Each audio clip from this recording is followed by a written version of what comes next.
Welcome everybody back to the Elliott team at Bob Hayes Realty's YouTube channel. I'm Adam. And I'm Jim. And we're here today to chat with Mary Fowler with Cross Country Mortgage. She's going to go over briefly about what you can expect as a first-time home buyer when you talk to her, especially for the first time, about what it takes to get a mortgage and get pre-approved. So this is Mary. Well, guys, thanks for having me. It's exciting to get to talk to you and those on your channel to help a little bit understand the pre-approval process. As a loan officer, the number one thing that I do is both talk to and listen to my clients, ask them about their needs and what their expectations are. That's the number one thing we do. But probably one A is help them get a loan and get approved for a loan. So to do that, as you've mentioned, you have to get pre-approved. That always helps before we go out shopping, because we just want everybody to know what their budget really is and not sell themselves on a house that might be a little more than they can afford each month versus maybe you're selling yourself a little bit short. Maybe you can afford more than you think. So it helps to talk to a lender before that. And the first thing I'm going to ask you about is, when we talk on the phone, is do you have a budget in mind? And if not, I'll let you know that I can help you determine that budget after we go through the application. So you'll fill out your application, which is a 4-page document. I always tell people it looks really scary, but it's all stuff you already know about yourself. Exactly. So it's your name, it's your birthday, your social security number, and where you work, and if you currently own any homes and things like that. So at least I hope you know all those things about yourself, right? Ideally. Yeah. If you're getting a mortgage, I hope you do. So. Yeah. So we fill out the application, and in that process, you'll give me the permission to check your credit.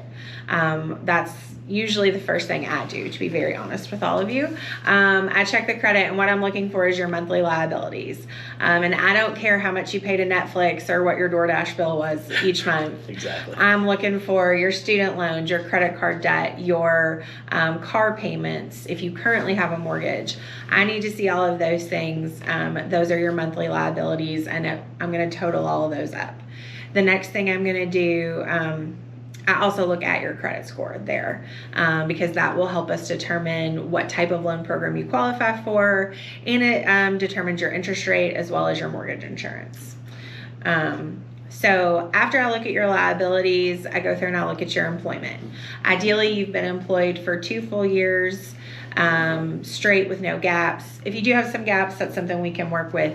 Every situation is different, so it's easy to kind of talk that out with you. But I go back and check that employment.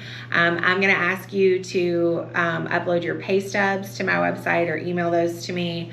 I'll review your income and plug it in. What I'm looking for is your gross monthly income. So how much money you make before taxes each month. And then I'm going to go back to the very beginning and start at a price point.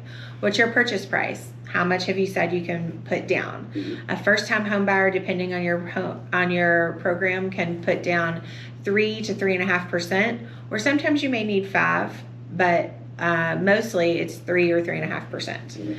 So we're going to look at our down payment amount.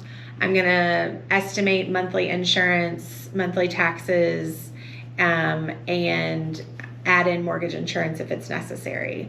And so from there, that gives me my estimated monthly payment on the new mortgage. So here's where the real exciting math part comes in, guys. Nice. Buckle up. It's not that hard. I'm going to take your new proposed monthly mortgage payment. I'm going to take your current monthly liabilities. I'm going to add those together. I'm going to divide by your gross monthly income. This is what we call your debt to income ratio. And we want that number to be anywhere between 45 and 50% to hopefully get you pre-approved. This should leave you plenty of room in your monthly income to do things like pay your electric bill and watch Netflix and things like that. The important stuff. Yeah, exactly, Adam. So that's what we're really looking for. And then I run your application through an automated underwriting system, which will typically kick me back an approval, hopefully. But that's what your loan officer is doing during the application process. And there are ways that you can prepare. you will need some documents. I mentioned a few of those. So things I'm going to need. Most importantly, I need a month's worth of pay stubs. So whether you get paid monthly, bi-monthly, bi-weekly, or weekly, I need a month's worth of pay stubs, however that looks for you as a borrower. I need your W-2s. Even if you've worked multiple places in the last 2 years, I need to be able to confirm your income at those places for the last 2 years. I need at least one bank statement, but 2 is preferable, so I can show that you have money for your down payment. Where's that money coming from? If it's not coming from a checking or savings account, if you're borrowing against a retirement account or something like that, I need that statement. Or if it's coming from the sale of a home, a current home, we would talk about that and we could add it into the application. That's not a problem. I also need your driver's license because that confirms all those things like your actual legal name and your birthday. Pretty important. Yes. and those are really the big things that I need. W-2s, pay stubs, bank statements, and driver's license. Now, do you typically do all that in person, or can they do most of that online? Well, really, it's either way. I'm happy to meet with people one-on-one. If you're not comfortable or you're just not really a technology person, we can meet in person and go over everything together at one time. Or if you're like, nope, I can do this, I want to get it done, it is faster to do it online independently and for me to review it. But either way is fine. So then at that point, then you're able, hopefully, to give them a pre-approval letter. And that's going to at least tell them that they have a budget of this much to spend for a home, whatever that number is. Yep. And they'll be able to have that letter that we can have to write the offer. So, so at that point, then we're good to go and start looking for a house. So one reason we like using Mary is she's very easily, we can get a hold of her any time of the day. She's always got her phone on her, so that's helpful, and that's important for you to be able to get a hold of her as well. So that's another benefit of using Mary in these type situations. You know, we always try to respect her work day, and of course. What's that? But you What are know, those hours? yeah. But the benefit of having somebody local like Mary is that we have options where if we're out looking for a house, we have a question, and it's house specific, whatever that question might be, we know we can count on Mary to get that answered. Yes. So that you can make a decision on making that offer. Correct. Yeah, communication is really key. It's a valuable part of what I do. Like I said, it's the very first thing that I utilize. But also through the whole process, you're never going to not be able to reach me. I give everyone my cell phone number so you can call or text me with questions from the moment you apply until the minute you're walking into a closing. I do updates every week, whether you're pre-approved or under contract, as a way to let you know where your file is. You're never going to be like, well, we agreed to this loan, but nobody's talked to me. You'll be sick of hearing from me, maybe. I hope not. But so you'll never have that question in mind. And Jim's right. Working with a local lender is so important because it gives you the chance to really utilize my network.